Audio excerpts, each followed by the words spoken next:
Thanks for tuning in to Show Me the Nuggets. Eduardo Trinidad here from the team at Digital Triggers.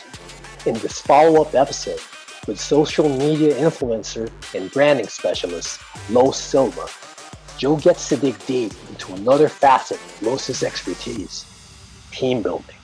Los is a master team builder. He's been together with his core team for almost a decade now.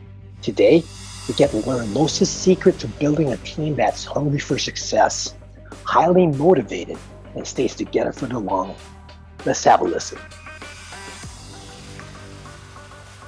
Man, when I think about your team, right, I think, man, like, who would have ever thought it? But like, dude, you've become like the master team builder.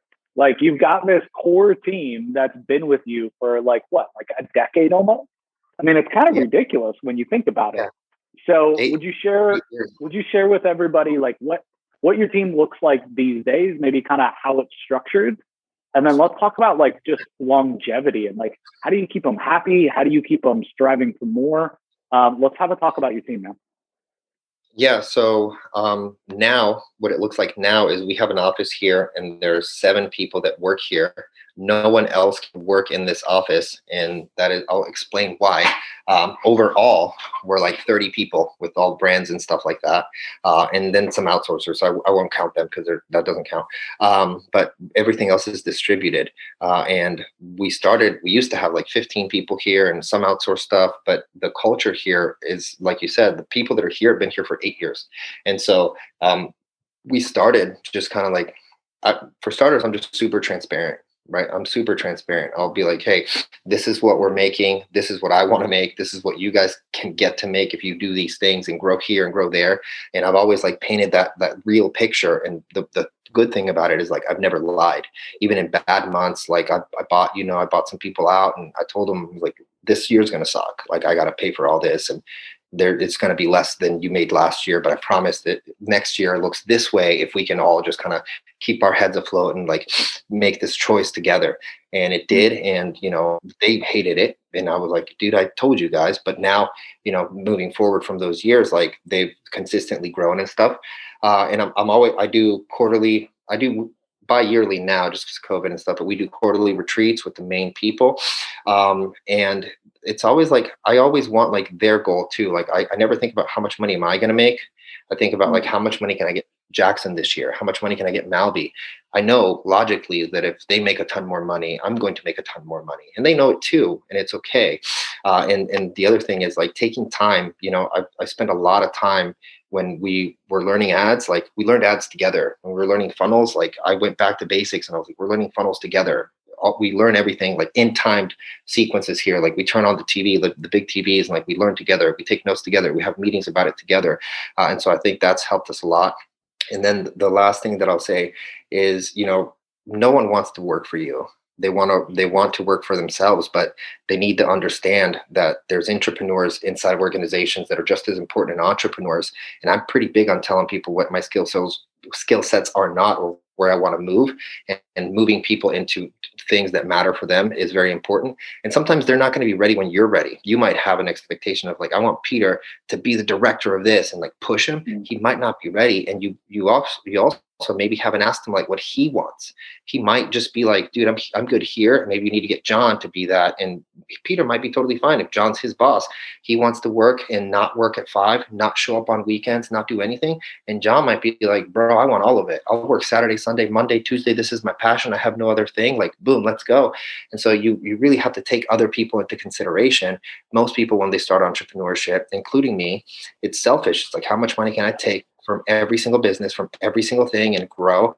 And now that I'm getting older, I'm like, how much can I give them to consistently build things that pay me and not have to kill myself, and give them a great life and a great lifestyle, and like something that makes them happy and can secure them in longer terms as well. That's awesome, man. So I'm curious, like, you knowing what I know about your team, none of them were marketers to start, right? No, they were club promoters, bartenders, cut hair. Yeah. So you turn them into marketers, which is pretty crazy. Like, to think about like your team members, I would never have thought that if I just met them today. Right. You just had that event. If somebody just showed up and like met them, they would never know like their history or think any different. They would just be like, they're professional, like media buyers, they're experts in their field. So it's funny to see the background. If you had to start all over, right? You have the infamous question here. If you had to start all over hiring your team, would you do it the same way again? Yeah, I would, because I have loyalty that no one else has. And I think you build that from scratch. Like you can't bring in the director of something from before or some skilled guy from before because they have their other preconceived ways. Like I did it here this way. You can't build it together. You work for it's almost more black and white. Like this is that. And even we've tried to hire people, talented people from other organizations, and it becomes like this. Like no, this is how I did it there. I'm like, yeah, it's the reason why you don't work there anymore. And so like for us, like one of the I think big skills I have, it's not even a skill, like I'm just empathetic, and so like I really believe in trying to groom and help and support people and stuff like that, and it's always showed up in a positive way for me, whether it's with business partnerships or friendships or people that work here, team members, etc. Like you can smell that I'm like being legit and like I mean it and stuff like that, and you can only get that when like you see people start from the beginning. And so if I had to do it again, I think I would totally do it the same way that we did it before. So if you did it the same way as before, like what are the type of people that you would look for? Like what's the avatar? What's the mold? What are the things that your core team members, your core like 5, 6, 7 people have in common? They all want more. They all have a desire to be not only money, but like they want to be the best version of themselves. They think they're better than what they are today, and they want to go see what that other person looks like. They don't have ego in the sense of like they don't have expectations of like I'm this and I should get this. Like plenty of times I can break that and be like, no, you deserve this. Here's why. Makes sense. Like they listen, and they listen from the start. And so I would get someone who listens with little to no ego, but ego is always everywhere for all of us, and that just has a desire to like figure himself out or herself out, more so than like skills, and that has had in like some sort of background in like hustling, right? Like club promoting, videography, like little things like that. Like you've hustled to try to like make money. So it means like you're willing to put in time and energy and stuff. If I talk to like a genius who's like had like 1 or 2 jobs and, is like very passive, I'd be like, there's going to be a conflict here. Also with my personality, I'm an intense guy. And so I need somebody to like understand that and be cool with it, because I can be cool or intense. I kind of like don't have a middle. And I tell people now, when I actually don't even hire people anymore because we have a CEO for the agency, and it's changed a little bit on like who we hire. But if I had to start, I named the company Savages because I wanted to like technically like put like a mindset of like we're monsters, like we're killers. Now that we've grown, I don't think that that's a good fit for like how we think and our beliefs and what we want long term. So we're changing it to creator agency and stuff, because that mentality doesn't work for a bigger group of people. For real leadership, that's a hustle, get money mentality, and we got that. Now we're changing the name because I want to build leadership in bigger organizations and stuff like that. So I thought it made sense to make the switch because it's psychological as well. Yeah. No, for sure. Makes a ton of sense. So when it comes to training and onboarding, are you the type of person like let's onboard them over time, one step at a time? Or are you just like, man, throw the fucker in the deep end and let's see if they swim? We throw them in. The other thing that I do is, I'm lucky to have a ton of like super skilled friends so they can jump on calls with us and stuff.